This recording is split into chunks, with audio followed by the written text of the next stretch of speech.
think, Fred, you wanted to do this just sort of a conversation, or you want to do a presentation? That would be great, other than just thanking everybody for coming out tonight. Thank you, Fergie, who I met a few months ago with Perry and Steve at the Washington Hilton in D.C., where the correspondence dinner was taking place that night, and said, oh, you should come to Erie, Pennsylvania, and give a talk or something. And I said, okay. And so, from California, so here I am. And I'm very delighted to be here. And very exciting to see all this activity taking here. And my stalking and research, I've seen all the wonderful things you've done, and just got this great tour with all the superstars. So thanks for coming out for this guy, and very much appreciate it, and get to meet everybody. Yeah, I do want to add that we have never, in 17 years that I've been here, have had a Saturday program. But I thought it would be a once in a while we should break the rules, and Fred Carter should be that person. Fred, what he is not telling you is that I walked in, right, so White House Correspondents' Dinner, and where everybody thinks they are in charge at the White House Correspondents' Dinner. Everybody thinks they are special, and I walked into the CBS and Politico reception, and there was one dude that was standing in a corner, and I turned to Steve Scully, and I'm like, that guy looks like he's in charge here. I'm gonna go introduce myself. And he just said, I'm Fred Carter. Nothing about his, just it. Tell me, how do you... So humble. How do you make it look so natural and so friendly and so approachable when you are at these parties? Like, that's got to be a talent, right? I call it the Carter charm. But yeah, I was pretty excited too, because I'm what we call a political junkie. I started at about 6 years old in Illinois, on working with my dad, who was a precinct co-chair for the Republican Party, and we would go to the train station and hand out brochures. And starting with a 6-year-old kid, everybody will take a brochure from a kid, these commuters, and so I just kind of fell in love with people and politics, and something I was good at, and I wasn't a great athlete necessarily, wasn't a particularly good student, so politics just kind of welcomed me with my talents. And so I started the mailroom in a governor's race in 1964, and I was 14, and it just continued. And so when you make it to the White House Correspondents' Dinner, albeit as a crasher, it's still pretty exciting. And the funny part of that story is, so I plan on crashing some of these. I did have some invitations to some of the parties, but this Saturday night, which is right before the dinner, this is the party. It's Politico and CBS. Just used to be CBS, but Politico's got all this money now, so everybody wants to partner with them. So it's a great party. It's huge. It's in the hotel, and it's right before people go to the dinner. And I discovered 2 years earlier, it's very easy to get into. I used to be invited to it when I was running for office and right after. But if you go in where they're setting up, all the catering operation, you can just walk in your black tie and look like you're a waiter or something, and then kind of hang out in the back. Well, 2 years ago, I was with a friend of mine, so we at least could talk to each other. But there, I thought, it's funny hearing you tell that, I thought I was standing out like a sore thumb, because I was there about a half hour before the party officially started. They weren't letting anyone in. And of course, you had to be on the list to get in. I don't know if you guys got in, maybe you were crashing too, but I was standing in the back. Steve Scully, right, yes. But I was in the back hoping not to get discovered, because they had about a dozen staff people running around and everything. So there you saved me, because suddenly there were four of us. And of course me, it's like, I'm from LA, and I'm like, hey, you look like you can get me some Laker tickets. I'm a big Laker fan. Well, Fred, let's start. So you talked a little bit about your childhood here, but you have a book, Fred Who, right? Yeah. So who is Fred? I'll read the book. Tell us. Give us a little bit of a Preview, huh? snapshot. Where does Fred come from? So I grew up in suburban Chicago, suburb called Glencoe. It's made famous by Tom Cruise in Risky Business. And if anybody remembers Leave It to Beaver, that was me. That was the Beeve. It's identical. The house, the parents, the older brother, everything. So I grew up kind of like that, with a secret, which I wasn't even aware of myself till much later, that I was gay and different, and kept that the DL for decades. So it was a happy childhood and everything. And what I said earlier was there was one thing that I really excelled at, and that seemed to be politics. And I used to ride my bike up at 14 to a guy named Charles Percy, who was running for governor at the time, who had been the chairman of Ellen Howell, and kind of moderate, very moderate Republican. And so I was going to work the mailroom and everything for him. And then 2 years later, he lost that race, but ran for U.S. Senate. And I had a license by then, but I'd go to the headquarters about 8 miles away and work in that campaign. And then 6 years later, for his re-election campaign, I just graduated college from the University of Denver, and I started working even before on an absentee ballot program out there. And I came back and worked full time on this U.S. Senate campaign, which is still to this day the easiest election I've ever been involved with. It was a popular senator, a lot of money, and just won by landslide. So I got into So this is all the credit. Yeah, we did do something interesting because they had a separate operation called People for Percy, and downstate Illinois, which they even present the name downstate Illinois because it's Chicago, of course, they called Southern Illinois, but downstate was forgotten by statewide candidates. So we put a bus tour together, and the wrapping of the buses, which you see now for all the presidential candidates, very official, slick. This was an artist from Milwaukee in a borrowed church bus that we got, and his goddaughter and I put this together, and we spent 3 weeks traveling. We did a big clockwise circle around the state. He and his family members would join us from time to time. So it was my first real official political job, and it was organizing. And we'd go to all these towns, advanced it, went like a couple weeks earlier, found places for us to stay, found places where we could go speak, and often we were surrogates for the candidates. So that was my entry into the real big leagues of politics. And he was gearing up in 1972 when his re-election campaign happened to run for president. And he had an exploratory committee in the works, and he was one of the favorites because he was very wealthy, had a lot of support, had the Foreign Relations Committee and everything. But then, of course, Watergate and Gerald Ford, everything changed. People's plans, as we're seeing history a little bit repeat itself, as a lot of people who had plans to run for president in 2028 are having to put those on the back burner because of the change in Democratic nominees. So I just love politics. I love travel, adventure. I take after my maternal grandmother, who I was told she died when I was only 11, but that she was fearless.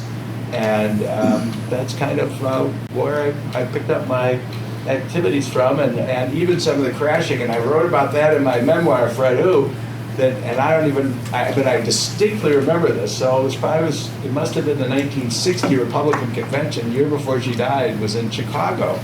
And somehow I was staying at her apartment, which I would do from the suburbs, very exciting to be with your grandmother. We walked to the Conrad Hilton Hotel where the Republican convention has kind of main hotel.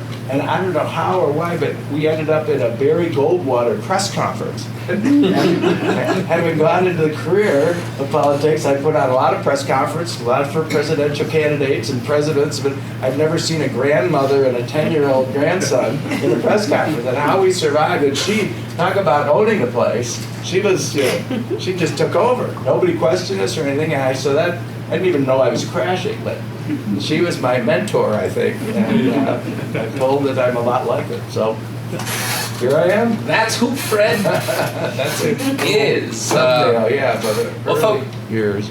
Well, folks, as you can tell, who can remember the last time I moderated an event? Oh yeah, it's not happened in like 15 years. Yeah. But Ben couldn't be here, so if I am missing a question and you want to ask, this is a very informal kind of a thing. We have beer. Help yourself. Dr. Wood, welcome to the party. So let's talk about, so you were really involved with the Reagan campaign, were you not?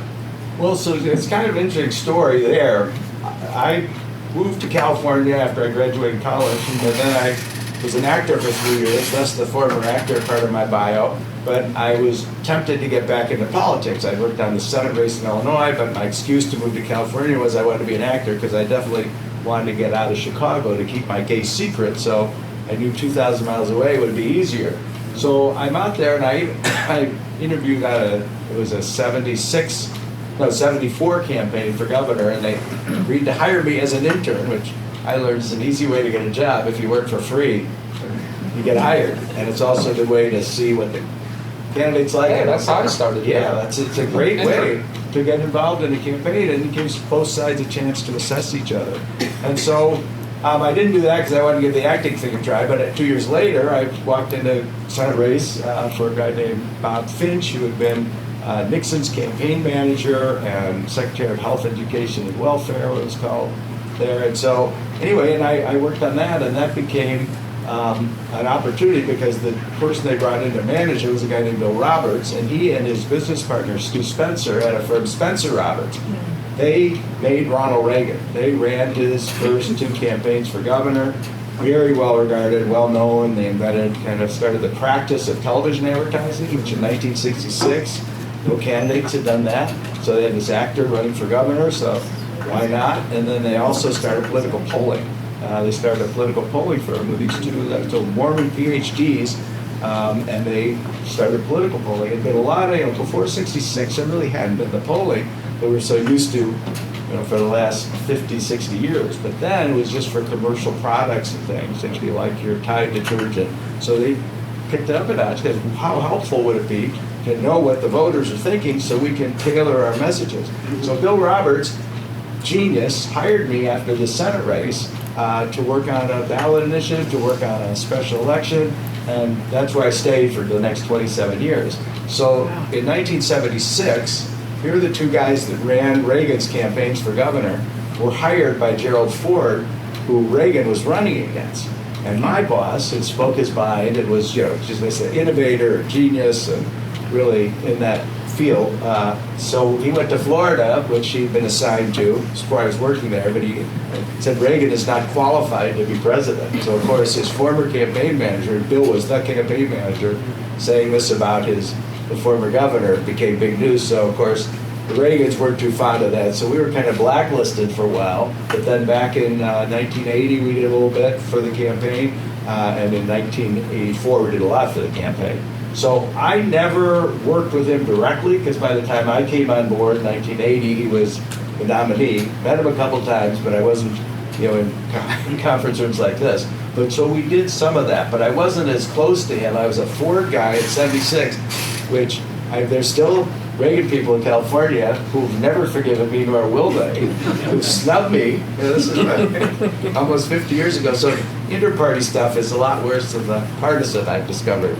Because those fights are personal. So yeah, we did some work for Reagan, but I did 9 other presidential campaigns, some successful, some not. But Bill Roberts was always, popular, and he went on until 1988, was in terrible health and passed away. And we're 3 of us are partners in the firm, and like, now what are we going to do? We're going to be out of business because he was the rainmaker, but we managed to survive and prosper and expand and do our own campaigns and get into more governmental affairs, we call it, which is a little bit of lobbying, that type of work, which is a lot better than the candidate calling at 3 in the morning, you get contracts, and just a little bit kind of an evolution of political consulting. So how does one get into political consulting? Asking for a friend. Yeah, right. Because it sounds like retainers and money. We're spending, what now, like a couple $billion per presidential campain, or even more than that? They raise $200 million a day now. It's just astronomical. I mean, that's what they're saying, at least. Kamala got the nod that they raise in its first couple of days $200 million. I mean, it's just crazy money, and not super PAC money, which there are no limits for. That's pretty high limits for the victory fund. But to get into political consulting is kind of what I did. And that's what I advise people. When we became more successful, we had several offices, people would come in, they'd come back from DC, their senator lost, they're looking for a job in politics. I tell them, if you intern here, let us take a look at you, take a look at us, and that's a great way to break in. Obviously, there are people that have come in with a great resume, and you've got a client or a candidate with some sufficient money, you want to hire good people, but I prefer, and I actually, stepped up the plate and ran myself in 2012, you want people who are just eager, who you can train, who will be good. Because a lot of times, particularly those DC people that would come out, having worked at the White House or something, they don't want to lower themselves to this political consulting firm. So I like to always to get young people who are eager, beavers, smart, presentable, and train them in the way it's said. That's how I got started. So it's easy for me to use that as kind of a good entry way into politics. And it's worked very well. Of course, a lot of these people are judges, cabinet secretaries.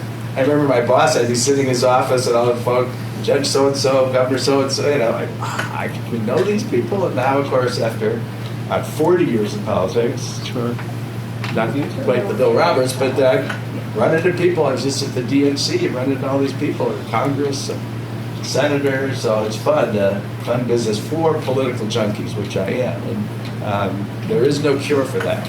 There's no rehab. A lot of us have left the business for brief periods, but tend to go back. Because I retired 20 years ago, and I expected to been there, done that, and 2 years later, back in the middle of it. So you mostly were a political consultant for the Republican Party.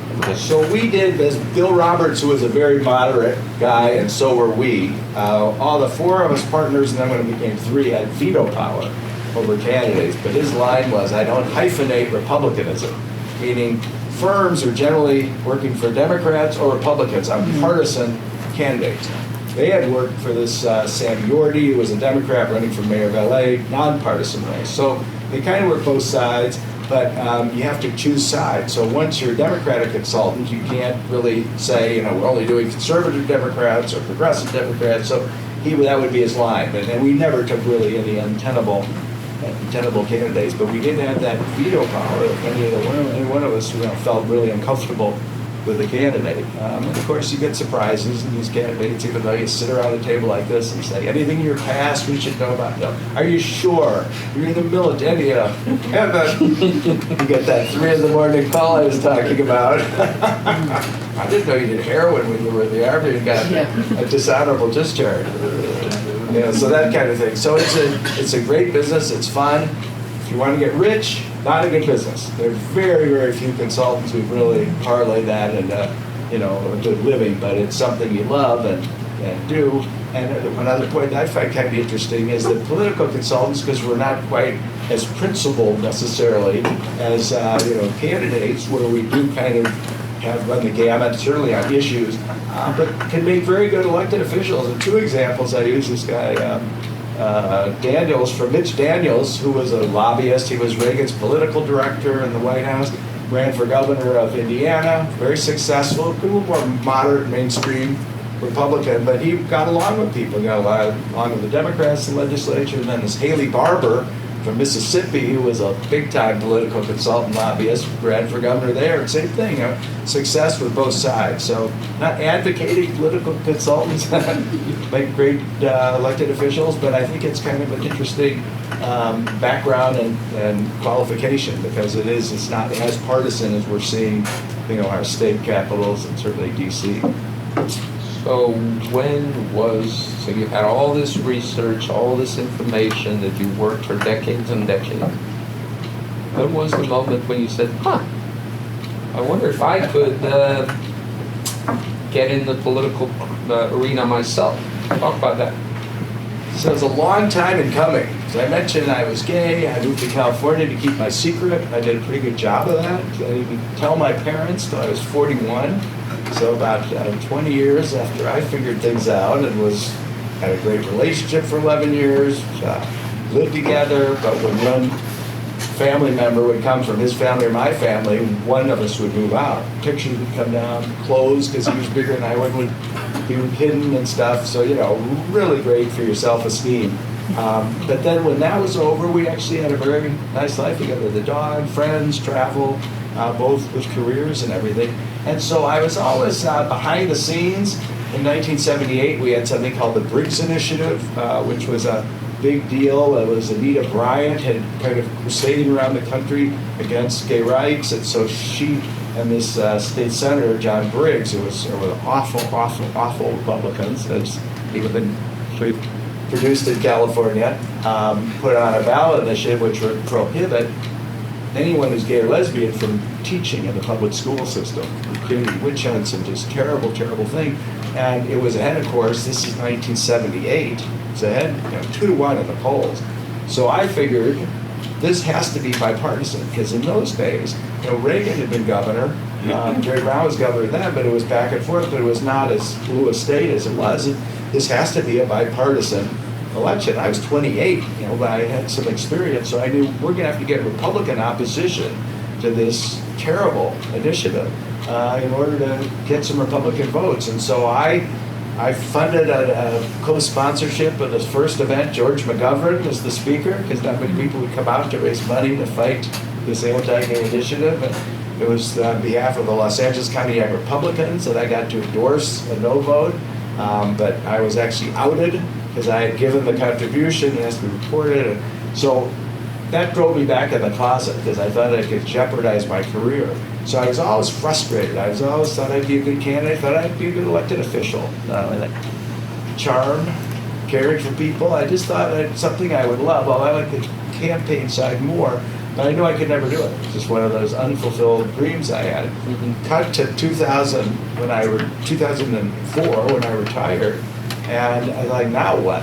And so I decided I wanted to do something significant, because I was 54 years old and not, ready to read the paper every day. And so I decided to step it up. I became an LGBT activist, starting in my hometown of Laguna Beach, California. The gay bar was being closed, and so I fought it. We kept it open an extra year, and that kind of outed me to LA Times, which was, of course, a big deal. Not even that long ago. Did 4 different stories, including a 4-page story with 12 pictures of me in the Sunday magazine that came to the LA Times. So it's like, okay, I'm out now. And so once that happened, and people's reaction was so positive, I decided I could live my dream and run for office. So my initial thought was Laguna Beach City Council, which is always kind of back and forth, Republican, Democrats, nonpartisan also, as all local elected offices are in California, but I thought it might be good. And then as I got involved in the Prop 8 campaign, which was our gay marriage campaign in California, where our Supreme Court had allowed same-sex marriage in 2008, the other side had already had this constitutional amendment going on the November ballot in the event that the Supreme Court allowed it. So sure enough, the Supreme Court allows it, so here's this ballot initiative, and it started getting all this money. And I said, why shouldn't we do things differently? We lost 29, I think, same-sex marriage votes around the country, just about every state. We've never really changed the playbook. Loving couples, all this. Okay, well, that might have been good after consult with 5 losses. You change it after 10 losses. Let's do it after 29. So I approached all the leadership and said, I want to do something different. I want to go after the big donors to the other side, because if we can cut their money off, and we've been outraised in all these 29 elections, then we have a fighting chance. Well, I became very successful in boycotting this guy named Doug Manchester. I used to refer to as the Donald Trump of San Diego. Biggest developer, biggest hotel, Twin Tower Hyatt, named after Manchester Grand Hyatt, despised down there. So we did this. I partnered with Unite Here, which is the hotel workers union, which is kind of rock star young union. I became very successful. And the story broke in the New York Times, of all things, which is, it's me and a laptop. And I'm saying I'm going to raise $100,000, but I have no idea how. But in 2008, that's all you really needed, was a good website, and a great web. I had kind of a team of volunteers, and they became very effective, got a huge amount of press. The hotel admitted at a conference in Toronto that they were losing $1 million a month. And so they, of course, ended up settling. I did 4 other boycotts, 3 of which were successful, one still unsettled. where I've gotten similar money, and these are $100,000 donors and up. These weren't 5,000 or 100. These were massive donors. One person gave 693,000 on the self-storage company. So anyway, now I'm public. Now I'm out. Now what? So there's never been an openly gay candidate for running for president. There had been one in the 72, a socialist whose name I never remember, McKinley something, but not a major party. And of course, I thought this could be interesting because to have a Republican do it, you certainly expect the first openly gay presidential candidate to be a Democrat. But this was 2012, says the lineup's gearing up, and Mitt Romney and Newt Gingrich and Rick Santorum. So I decided, have a gay candidate in there, keeping a lot of these people in check because it's hard to attack somebody when in the room. And I had about a 15-point checklist of things to work on, see my fundraising, and I was subpoenaed for going after these donors. I was subpoenaed in a federal lawsuit. I did a legal defense fund, which of course one of these things you hope you never have to do in your life. I called it Five for Fred, send in $5. A lot of people sent in $5. A lot of people sent in more, and I was able to pay off my legal bills. But I was able to fundraise. Obama still hadn't come out and supported gay marriage. So there was just a lot of different things. And so I did an exploratory trip to New Hampshire and D.C. and New York.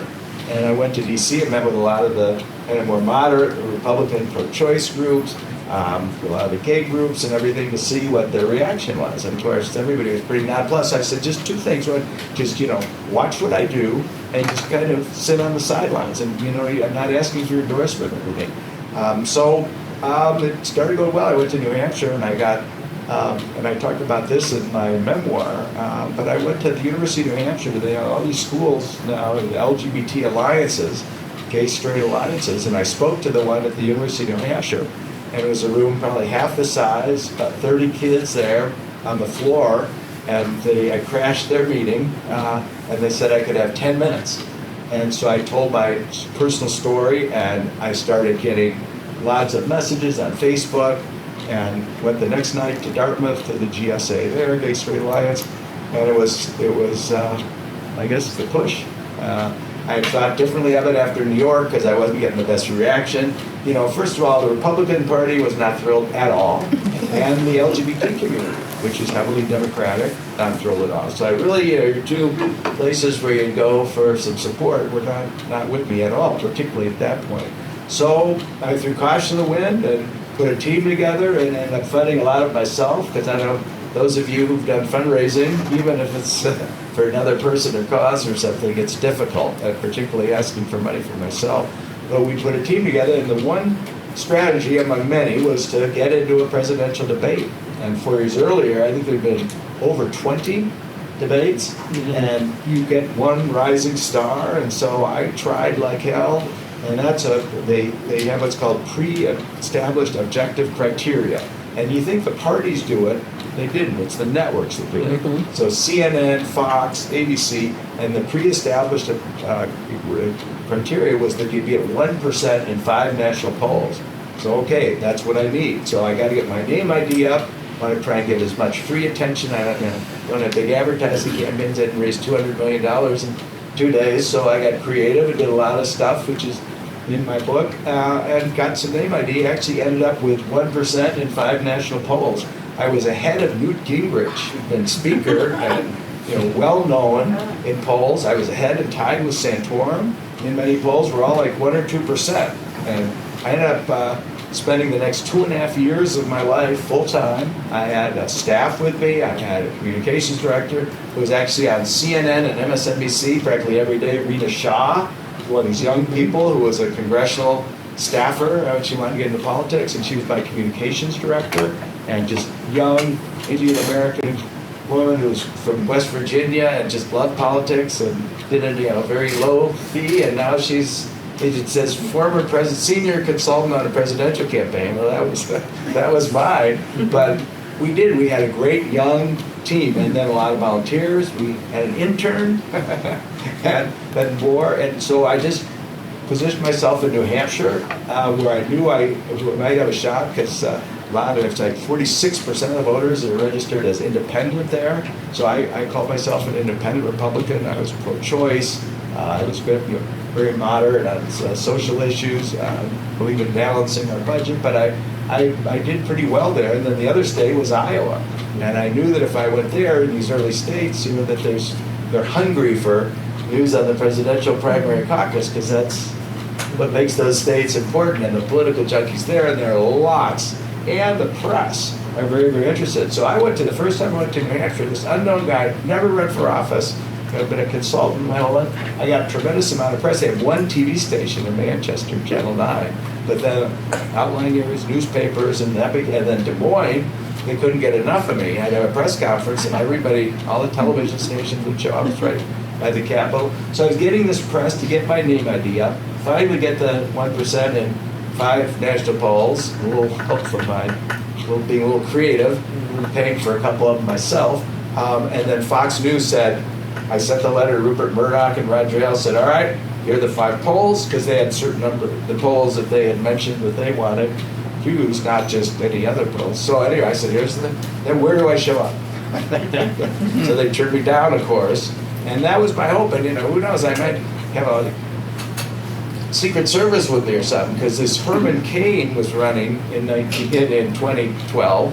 I don't know if you remember him, but he was a black guy, former head of pizza. He died of COVID. He died of COVID after attending a Trump rally in 2020. But yeah, so he was the breakaway candidate. He did this 999 tax plan at the first debate in South Carolina. And that was my model, because if you could break away, and it was, as I always call it, mediocre group of candidates, and that was my hope, that I'd get to a debate.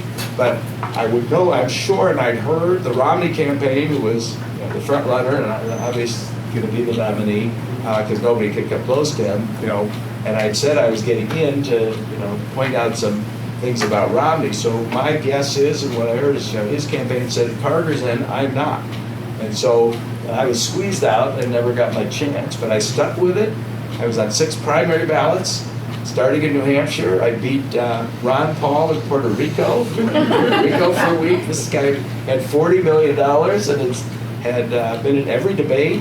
I got more votes than he did, which became a big news story. I spent a week down there, got endorsements, and press conference. Pretty funny. I go in. Romney'd been there, Santorum was there, but I finished ahead of Ron Paul. And then California ballot, went to Michigan, moved there to East Lansing, hired a team of Michigan people, and went all over the state there, and ended up in California, my home state, which is very difficult to get on these state ballots, but through a state senator I know, he called the Secretary of State, who was former state senator with him, and so she put me on the ballot. And so I was one of 5. I ended up getting more votes than John Huntsman, who'd been governor of New Hampshire, and Gary Johnson, who'd been governor of New Mexico, and I ended up being on the Utah primary. So it's just Romney and Carter. So I took the California Express. I got one of those big Sprinter vans and wrapped it like a smaller campaign bus with my huge face on there on both sides. Utah Express, off we went. And so did well there, got a lot of attention, and was able to talk about LGBT rights in southern Utah and St. George. My consultant there had been trying to get the newspaper, the Spectrum, to just print the word gay. It's a morning state. They had never done it. Well, when I got there, 2 front-page stories, openly gay candidate campaigning in St. George.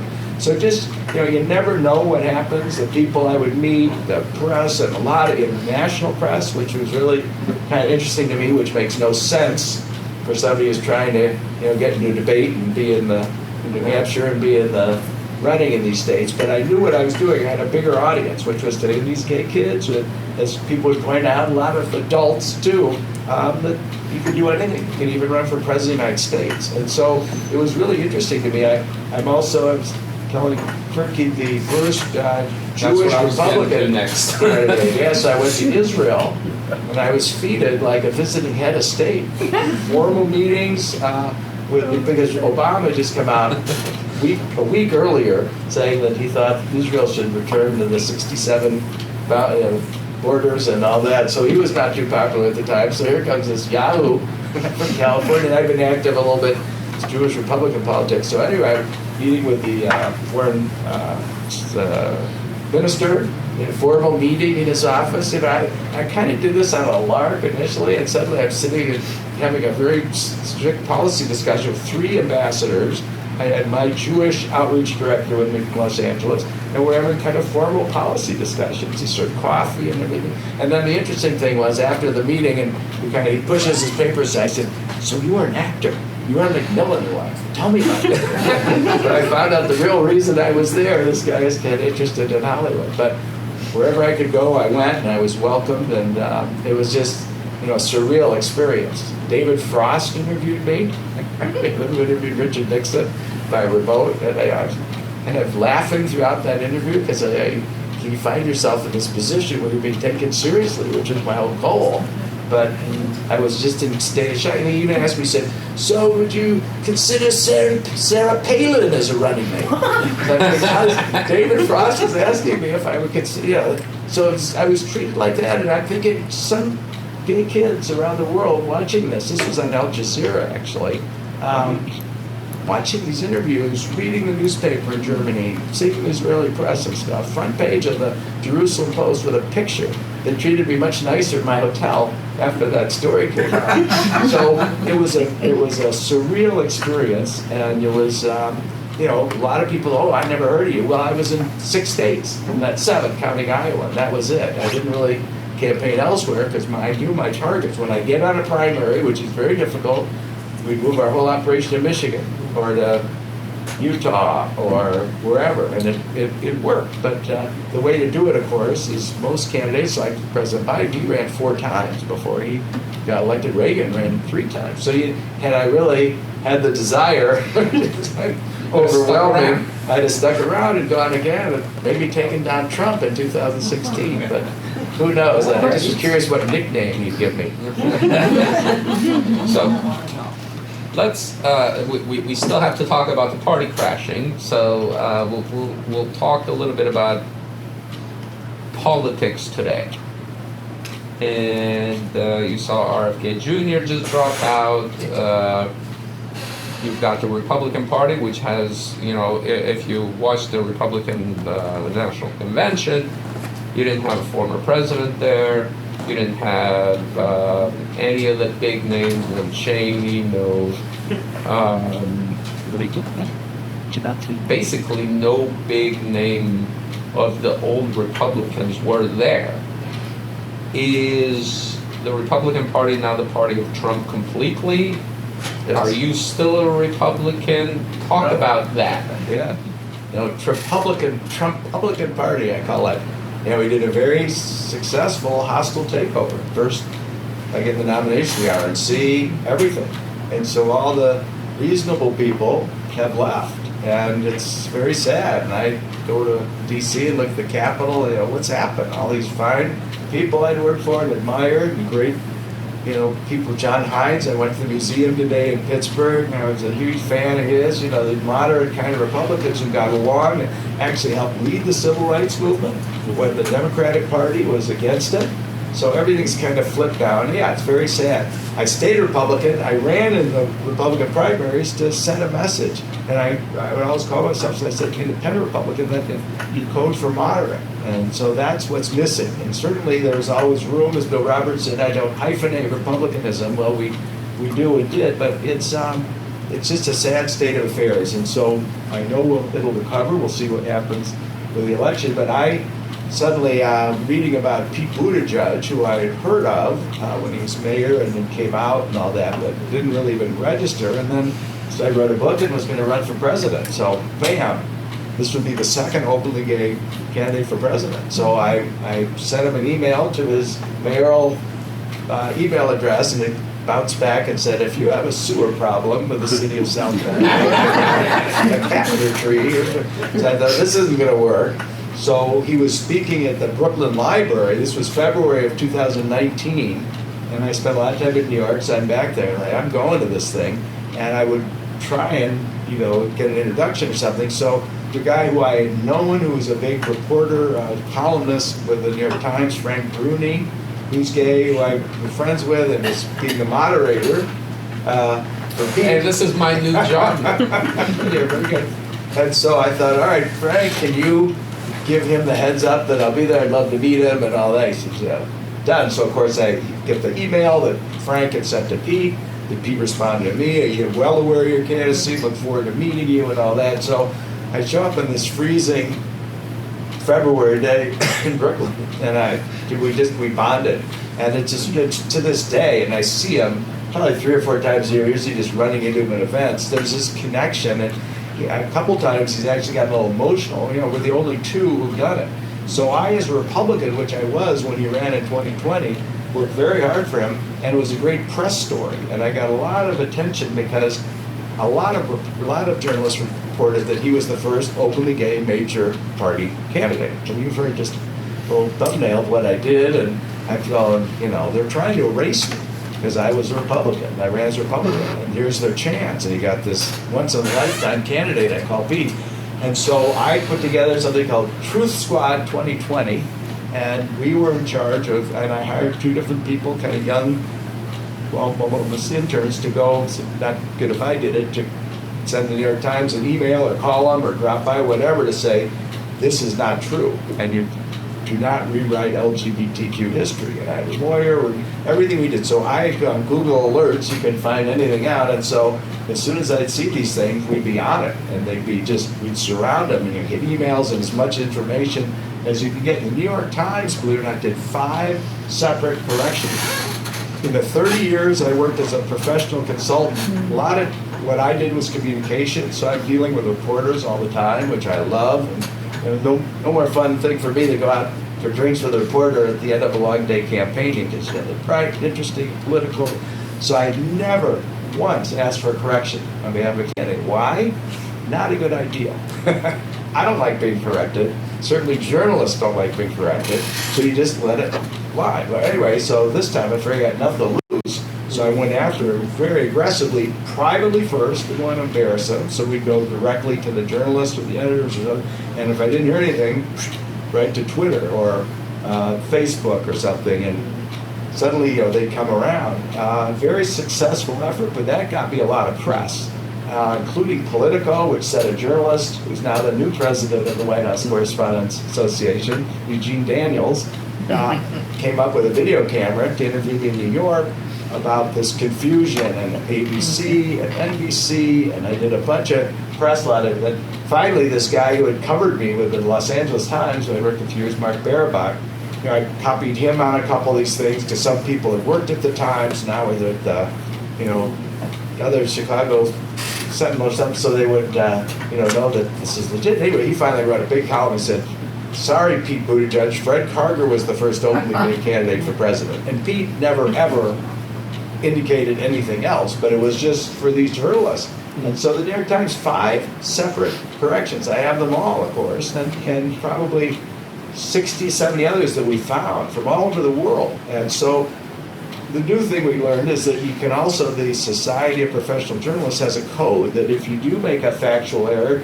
not only have to correct it by saying, Democrat or something, but explain the background to it. So we did that very successfully because I was determined not to be erased. And then, just one little anecdote, but something called History Unerased I saw on the Google alerts. Pete Buttigieg first says, turns out it's an LGBT organization to keep people from being erased in LGBTQ history. They're based in Massachusetts. Get on the phone, see the board, you go do my research. Well, somebody who was very helpful in Iowa, professor at Iowa State, who's gay, was on their board, called him. Bam, before you know it, they not only did correction, I'm speaking there before the university. They have a Fred Karger Day.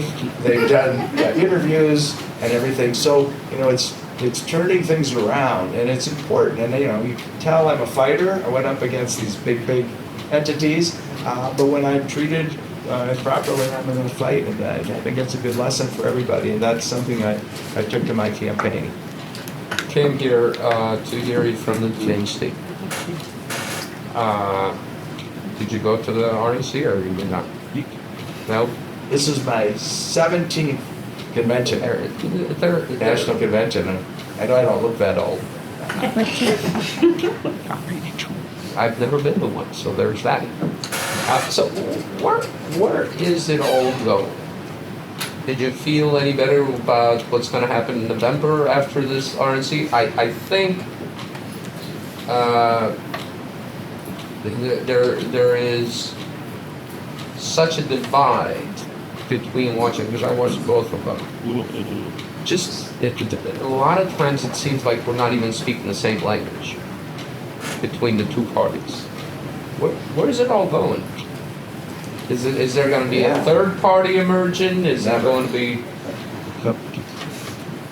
Is Donald Trump here to stay? Is Trumpism here to stay? J.D. Vance is his heir apparent, I guess.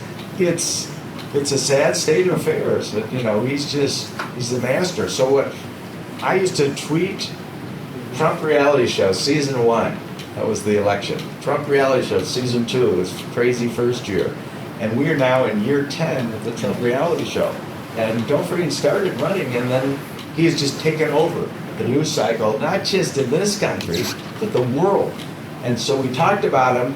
You couldn't go to dinner or Betty Barber or anything without Trump the first 4 years. Then he kind of was a little on the DL after January 6th and he lost, but came back with a vengeance. So, Biden would be the nominee if it weren't for Trump. The only reason he got shoved aside was because the fear of Trump and his, fear as well. So it's just Trump, and we'll just have to see how he does if he, loses it. And now this isn't so shady here. If you want to, the sun. You can change seats. You can move to the table. Right? Shady side. So the easiest question: who's winning?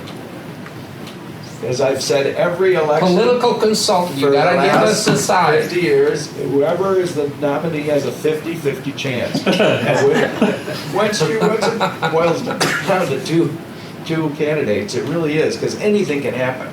So, I think we're going to see what happens.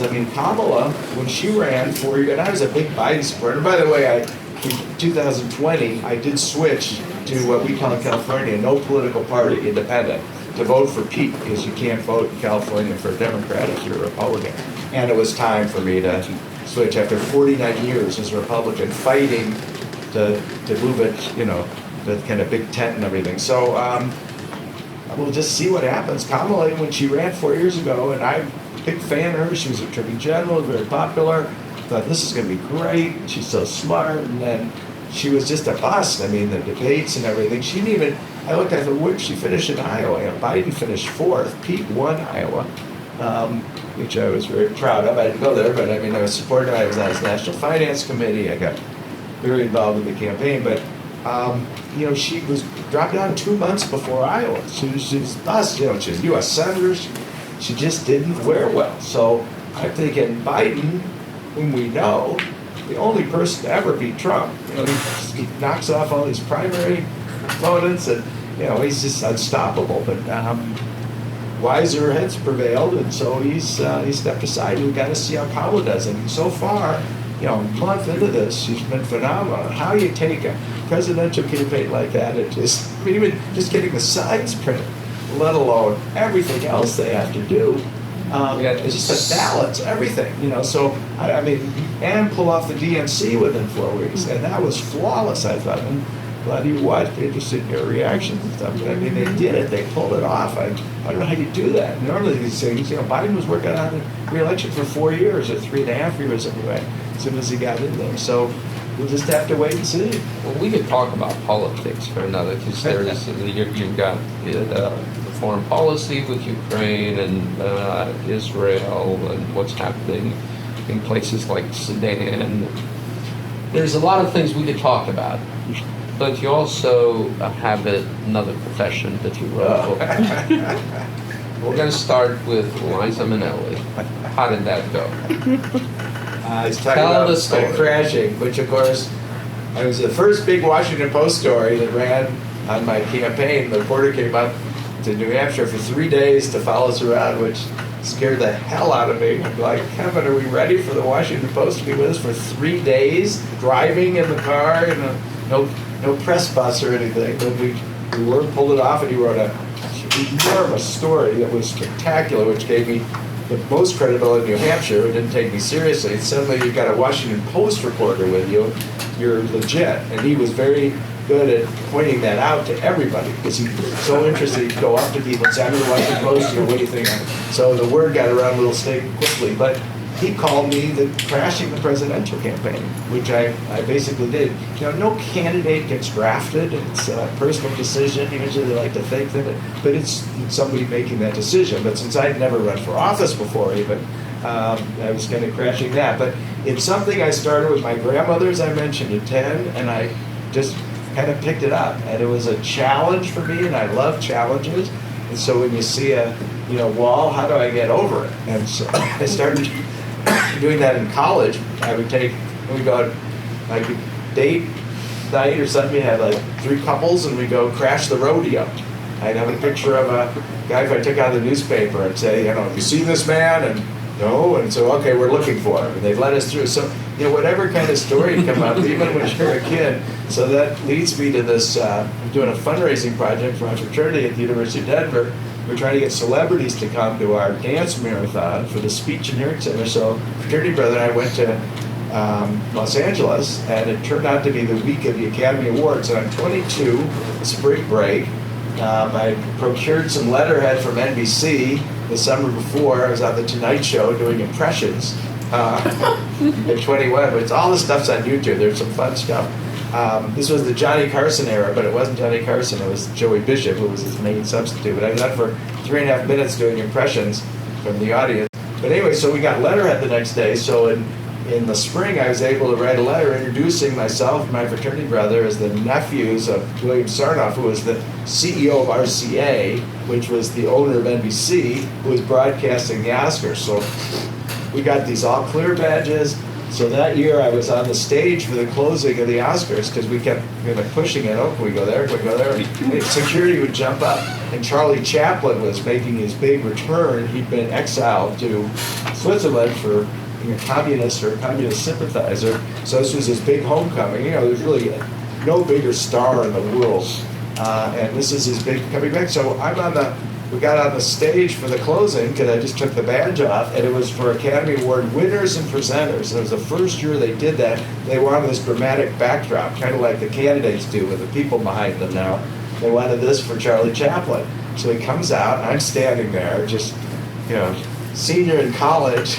And these are all the biggest stars in the world, winners and presenters standing there, and this is pretty exciting. And then everybody starts to go down to shake his hand, and I'm standing there, and Anne Margaret, who was a big deal at the time, and an Oscar nominee who had lost that night, is standing next to me. Joan Namath is standing there, and Raquel Welch is next to him. They kind of pair off, and then Raquel Welch grabs his arm, and Anne Margaret looks around. She sees me, she grabs my arm. I went to New Trier High School. She, so the photos, and of course this is on live television, which everybody watched the Oscars. This is 1972. It looks like we're thick as thieves. And, it's just one of the great sex symbols of all time. So that was fun. Then the next year, I kind of knew the drill. So I'm back there, and I think this is the only little flag badge. I used the same badge, same thing at the end. This was the Liza Minnelli one for Cabaret. And so I see her. So the dancer was escorting her out. That dancer between all the different celebrities going out. It's very impromptu because it's an Academy Award presenters and winners. So the winners don't even know that they're going to be doing this thing at the end. So it's a little loose and enough anonymous looking people. So I figure out I want to be with Liza Minnelli. So I grabbed her arm and walked to the front of the stage, and she ditched me to go be with Joel Grey, who was her co-star, who won an Oscar that night. And the two of them, that was the big picture. But I stood right behind them. I'm standing next to Eileen Eckert, who went that night for Best Supporting Actress for the movie Butterflies Are Free. And again, I'm chatting on stage with her. And so the LA Times and the big wire photo was the 6 of us. And the Marlon Brando year, that was his year, he didn't accept his award. He had Sacheen Little, so he wasn't there. So the 3 winners, big winners from that night, were right in front of me. And so the LA Times, is funny that Diane Cannon, and all the, Liza Minnelli, and then I'm just as prominent, but then they had no idea. Anyway, the Academy didn't appreciate that. 2 years in a row. So the head of security, who I met at the ball afterwards that I crashed, calls me over and said, here's my card. His name was Jerry Moon of Disney. He was the head of security at Disney, but then he'd be on loan every year for the Oscars. He said, here's my card, do me a favor, call me. I want you to work for me next year. Don't ever do this again. And we shook on it, and I never did. Did you work for him? No. So there is an interview where he talks about like this thing. It was in the Chicago Tribune of all things. He said, yes, there was a crash. He did 2 years in a row, but we hired him for security. Well, no, he didn't. But I did call him, of course, a couple times, and I never heard back from him. But I kept my pledge never to be on stage again for the Oscars. Still crash a lot of Oscar parties. The interesting thing, as we were setting this program up with Fred, and I'm like, hey man, any parties you've crashed lately? And he's taken a video and sent it to me with Dua Lipa, for first of all, another Albanian, you know, has not achieved as great as I have. He had crashed the Times 100 party. Times 100, yeah. Yeah. So this is, so I wrote a book. I was named the world's greatest crasher by a Canadian lifestyle blog called The Richest. And it's actually pretty legitimate. They do a lot of covering of things. And they did a thing about 5 years ago, the top 15 greatest crashers in the world. Well, the Salahis were 15, and that name may sound familiar. They crashed Obama crashers? The White House, the first day dinner with an NBC television crew. So I don't know. Anyway, so they were number 15 and worked. Queen Elizabeth crashed some wedding and put them all the way down to number 1 as Fred Carter. So I thought, wow. The reason that came about, they never talked to me, but I'd done many interviews at conventions. I'd run into a reporter, I'd do it, and he goes, how'd you get that suite? I go, well, I just walked in. So really, you got it. So anyway, so several different crashing stories over the years, and so they made me number 1. And so I figured, well, you got to write a book. And you know, I told you I was not a good student, not a good athlete. I never thought anything about anything. So I'm the world's greatest in something. I don't know if it's not like that. So how many parties have Nuclear you? scientist, but I'll tell you. So I wrote the book, tell the stories. How many parties have you crashed, Fred? Literally, I mean, hundreds and hundreds. I mean, just this week, I probably crashed a dozen just in Chicago. Crashed. Not invited to some, because I went with a friend who had all the credentials for the DNC. But yeah, I mean, hundreds and hundreds and hundreds. So I'll go out, you know, staying at a hotel or something, and I'll see the cocktail party, and I don't know, there's something in me that says you need to go to that. And the key thing is just dressing the part. And I'm sure, you know, most people I talk to have crasher stories where they've done something, they've gone, you know, multiplex, they've gone to a couple different shows, or they've moved to closer seats in a football game, or they've gone, you know, there's, everybody seems to kind of relate or have some interest in it. That's kind of fun and frivolous, and it gives me also an opportunity to talk about living a double life and what my life was like, and hopefully help other people along the way and have a little fun, and you know, waiting for the studios to be knocking my door down. Not a publisher, if anybody knows a publisher. I was actually looking at the photos of that big Indian wedding that everybody went to, all the celebrities with, somebody just got married where they had like Jeff Bezos, and everybody went to it, Beyonce. I'm looking at the pictures, I'm like, I wonder if Fred is on the elephant. Fred is here. So let's go through some of the biggest. I know Met Gala. You crashed that a couple of times, right? A couple of times. You know, that's a big fashion thing in New York. But very hard ticket to get to. People were trying to buy their way. Yeah, so I kind of had a mental checklist. One of which, so when I retired in 2004, I decided what do? You write a book. That's what everybody. I think your life's so interesting. So I knew the crashing thing. I hadn't been named world's greatest crasher yet, but I had one elusive party. That was this Vanity Fair party. So the Oscars used to, when I went in the 70s, they would always have the big gala, the ball, the Academy Ball would be at the Beverly Hilton, and that was the only party people went to. And then it started with a party at Spago with the Swifty Lazar was a big agent, started the Oscar prize, and then now there are a lot of parties. But the Vanity Fair party ruled, and particularly then, and that was the toughest invite in town. And after my Oscar experiences in 72 and 73, I bought at a trophy store a fake Oscar. and I was told that it was the same mold that they use in Rockford where they make the real Oscars. It's just tweaked a little bit. Anyway, I pull it out. I always have Oscar viewing parties at my house. And I was like, gee, I wonder if I could take that to one of the parties. It's Hollywood phony. Nobody knows, who's it, and if I could get in. And so with the idea of writing this Crasher book before I became an activist, so I didn't quite compliment my activism, I think, but I came up with this plan. So I put the tuxedo on, I go to the Vanity Fair party, and I even hired a limo. Can I give you $20? Just drop me off at the corner? Sure. Well, that didn't work. But you don't want to walk to the Vanity Fair party. You got to get out of a limo, which is how I would get into the 2 Oscars I crashed. After they drop somebody off, I'd bribe the driver to go around the block again. And they never take the money. No, this is great.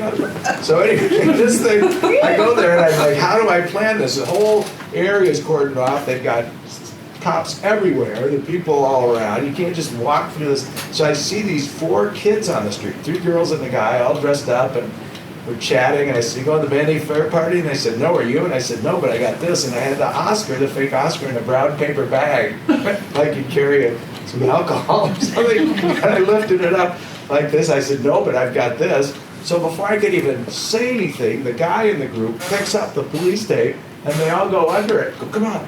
And I'm like, no, that's not. And then before you know it, I'm the 5th. And we go there, and I said to the cop, I said, I don't know the protocol, but I won for best visual effects for King Kong, and I was told I could come to the Oscar party. And I showed my Oscar, and he goes, wait, 1 second, wait, right here. And Simon goes up there, and 2 minutes later he's back. He's come with me. All 5 of us. So they cut down the list, I think, I was told that year, 2007, by 600 people because it got out of control. So anyway, we walk up to the front. There's this huge security thing. We go right to the front of the line, and we go to the point, and he goes, what did you win for? I said, won for King Kong, best visual effects. And I actually stayed home that night. This was all premeditated. I had my Oscar ballot. I'm marching through that. I'm looking for somebody who looks a little similar. And there's this guy named Richard something. I forget the glasses, the gray hair. I thought, all right, I'm going to be, not sure which its name now, but Richard, whatever. So I go to the thing, and I said, Richard so-and-so, I won for King Kong visual effects. So they go, come on, and then he goes, you're in, like that. It's like, And these kids, I couldn't even look at them. They're all in their 20s. They're cute, dressed up and everything. And so we go to the next point. He goes, stop. He goes, how many? I go, so close. He goes, how many are with you? And I went, 1, 2, 3, 4. And he goes, go in. So we walk in, the 5 of us. I have a girl on each arm. Of course, I have photos of all this, which is the other thing in crashing. You can make anything up, but I have proof, as you saw, those photos, some really good photos in the book, proof of this thing. And so once we get in, and there are rows of bleachers with all the photographers, because this is, Madonna's at that party. It's a great, great party. And so they're looking at me. I don't think one camera was utilized for this guy. Who the hell is this guy with these girls on each arm? So anyway, we got in the party, and then we split up because they pulled their cameras out. Pre-cell phones. So you didn't pre-cell phone cameras. So you had to go like this. That's not a good idea. So I just kind of left them, walked around my Oscar, and all I'm, oh my God, what'd you win for? Oh, I love King Kong. Can I hold it? Can I have my picture taken with? And by the end of the night, I was not the same person. I had it actually gone under my head. Did you meet your doppelganger? Did you meet the guy? No, I don't know. A lot of people like that. There are 4 winners for best visual effects. I don't think they go to the Vanity Fair party, but yeah, I figured if he did, he'd pull his license out and say that's me.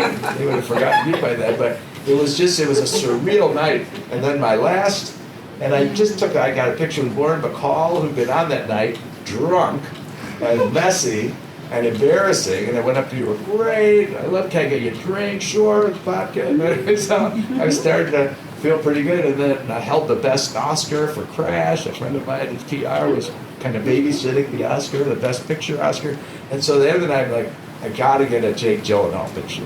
Okay, I can't go back home without a Jake Gyllenhaal picture. He lost that night for Brokeback Mountain for Best Supporting Actor, but anyway, he had 5 girls around him at all times. I'm like, how am I going to pull this one? I'm exhausted. So anyway, work my way in. Can I get a quick picture? all right, you guys tie loose. I take the picture, and he goes, that's not real, is it? I was leaving, so I said, no, and I left. But before that happened, in anticipation of writing this book then, I'm standing there, and I see Catherine Keener, who I like, had been in a movie, Capote or something, and so I thought, I'm feeling pretty good, I'll take a picture. So I had a camera, my Kodak camera is in my jacket, so I get the Oscar under my arm, reaching for my camera, I got the drink and everything, and all of a sudden the Oscar falls to the ground, and everybody in this little group screams, like a valuable vase or something. So anyway, the woman, everybody laughed, and this woman stands there and she said, excuse me, she said, would you mind if I use this in my story? And I said, who are you writing for? She said, the LA Times. I said, I got a better story for you. So I told her the whole thing, and so sure enough, in the LA Times, the big write-up on the party, the Vanity Fair party, it said, speaking of inappropriate, that was the sub-headline of me. Dropped by Oscar, by fake Oscar, slightly subsized, she said, almost on Catherine Keener's foot. So, anyway, got a lot of stories. They're all in pressure and photos. I've got one last question, and then we can open it up to anybody who has additional questions. What is your success rate at party crashing, and have you been caught and gotten in trouble for it? I would say I've got about a 99% success rate, which seems high. Reason is I do get caught going in, and then you got to first get out of that, so you're not getting arrested or something. But you very polite and you leave. But then I'm getting in. I am hell bent on doing it, and I would say 99% of the time. And this happened just this week, several times. But I am very good. I mean, the CNN has something they call the Grill. They partner with Politico too, and that's the thing to go to. It's a big tent right by the entrance to the convention center. Several hundred people. They've got waiter service for dinners and menus. Most of these things, serve yourself or something. But this is a whole full dinner thing. Every CNN reporter's there. All the Politico people, like my friend who interviewed me. So he got me in the first night, but then after that, I just had the Tuesday badge. So I had to go get in the other nights. And so once you get through and then they get stopped, then you have to go back and get through again. That makes it extra challenging because they might remember you. But I'm fairly nondescript, so I could usually get back in. So the last night I walked in with all the Blackstone people. They're like 6 Blackstone, the big hedge fund or whatever they do in New York, one of the big sponsors of this tent. And so I became the 7th Blackstone. I had a blue suit on, everything and stuff. And I just got turned away earlier. So yeah, I'm very determined, and when I do get stopped, and I'll often do it with somebody else. Maybe I'll tell this story real quick and then we'll get the questions. But you referenced the Time 100. So when I met this guy at a fundraiser I went to in Miami about 2 years ago, he sat next to me, ex-New York Times reporter named Bob Morris. We kind of clicked. I've seen him a couple times in New York, and so he's followed the book. And he said, I'm done with the Times, but I'm doing some pieces for the New Yorker. Would you be interested in a New Yorker story in your book? Well, I've been spending the last 2 years trying to get a publisher, which is very difficult. And so New Yorker, which is the kind of the prestige, for journalism, for publishing in New York, and sophisticated. So anyway, I said, sure. So you can be here, can we do that? So anyway, come down to it was like April. He said, are you around? And you in New York? Yeah. I said, they've given me the green light. Would you like to do a story? I said, sure. I said, how about the White House Correspondents' Dinner? Could have met Bob Morris. And so he runs it by the editor. Not big enough. Oh, come on. You met me there. The vice president. He's there. Steve. So anyway, that got turned down. And then, so what about New York? So I said, well, the Time 100 party is coming up. And that's it's an annual thing Time Magazine does, the 100 most influential people in the world, rather. And they have 100 of them. Not all show up. I've always been curious. I've never gone. And so now this New Yorker magazine reporter is saying, I need to go in with you. I'm going, no. That's not how it works. I don't want to be under that kind of pressure where I've got to get you in too. And, I train people. I get, this is what you do. You look this way.